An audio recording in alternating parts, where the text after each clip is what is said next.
ഇന്ന് നമുക്ക് അശോകപ്പൂവിൻ്റെ നീരെടുത്ത് വരട്ടിയെടുക്കാം. ഇതാണ് അശോകപ്പൂവ്. ഈ പൂവിൻ്റെ നടുക്ക് ഒരു നാര് പോലെ കാണും, അത് എടുത്ത് കളയണം. അശോകത്തിന് ഒരുപാട് ഔഷധ ഗുണങ്ങളുണ്ട്.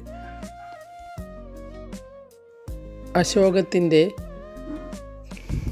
ഓയിലുണ്ടാക്കി കുട്ടികളുടെ ശരീരത്തിൽ ഉണ്ടാകുന്ന ചൊറി പോലുള്ളവയ്ക്ക് തേച്ച് കുളിപ്പിക്കാറുണ്ട്. പിന്നെ സ്ത്രീരോഗങ്ങൾക്ക് ഉത്തമ ഔഷധ ഗുണം അശോകം കൊണ്ട് ഉണ്ടാക്കുന്നുണ്ട്.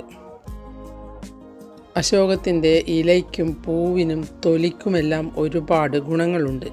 തൊലിക്കാണ് ഏറ്റവും കൂടുതൽ ഗുണമുള്ളത്. ഈ പൂവ് കഴുകി വൃത്തിയാക്കി അതൊന്ന് മിക്സിയിലടിച്ച് അരിച്ചെടുക്കാം. അതിൻ്റെ പിണ്ടി കളയാം.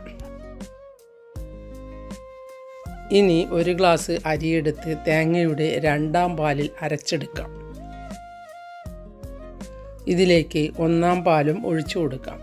പിന്നെ 1.5 കപ്പ് ശർക്കരപ്പൊടി ഇട്ട് കൊടുക്കാം. അശോകപ്പൂവ് അരിച്ചെടുത്ത വെള്ളം ഇതിലേക്ക് ഒഴിച്ചു കൊടുത്ത് ഒന്ന് നല്ലതുപോലെ കൈയെടുക്കാതെ ഇളക്കി കൊടുക്കാം. ഒരു നുള്ള് ഉപ്പിട്ട് കൊടുക്കണം. കൈയെടുക്കാതെ ഇളക്കിയില്ലെങ്കിൽ ഇത് അടിയിൽ പിടിക്കും. ചെറിയ കുട്ടികൾക്ക് ഇതിൻ്റെ പൂവിട്ട് പൊടി കുറുക്കി കൊടുക്കാറുണ്ട്. ഇനി ഇതിലേക്ക് 2 ടേബിൾ സ്പൂൺ പശുവിൻ നെയ്യ് ഇട്ട് കൊടുക്കാം. ഇടയ്ക്കിടെ ഓയിൽ ഒഴിച്ചു കൊടുത്ത് കൈയെടുക്കാതെ ഇളക്കിയെടുക്കണം.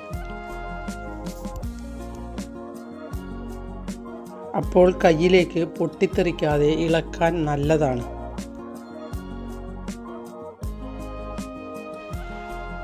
എൻ്റെ വീട്ടിൽ കുറച്ച് പൂവേ ഉണ്ടായിട്ടുള്ളൂ, അതുകൊണ്ടാണ് ഞാൻ ഇത്ര കുറച്ച് ഉണ്ടാക്കിയത്. കൂടുതൽ പൂവ് കിട്ടുന്നവർക്ക് കൂടുതലായി ഉണ്ടാക്കി കഴിച്ചാൽ നല്ലതാണ്. സ്ത്രീരോഗങ്ങൾക്ക് വളരെയധികം ഗുണമുണ്ട് എന്നാണ് പറയുന്നത്. ഇനി ഇതിലേക്ക് കുറച്ച് കാഷ്യൂനട്ട് പൊടിച്ചത് ഇട്ട് കൊടുക്കാം. പിന്നെ ഇത് സ്ത്രീരോഗങ്ങൾ എന്ന് പറയുന്നത് യൂട്രസ് സംബന്ധമായ രോഗങ്ങളാണ്. ഈ മരം വീട്ടിലുണ്ടെങ്കിൽ നശിപ്പിക്കാതെ നോക്കി വളർത്തണം. കുറച്ച് ഏലക്കായ പൊടിച്ചത് ഇട്ട് കൊടുക്കാം. ഇതിൻ്റെ പൂവ് കാണാൻ ഭംഗിയുള്ളതുപോലെ ഇത് കഴിക്കാനും നല്ല സ്വാദാണ്. എൻ്റെ വീഡിയോ ഇഷ്ടപ്പെട്ടുവെങ്കിൽ ലൈക്ക് ചെയ്യാനും സബ്സ്ക്രൈബ് ചെയ്യാനും ഷെയർ ചെയ്യാനും മറക്കരുത്.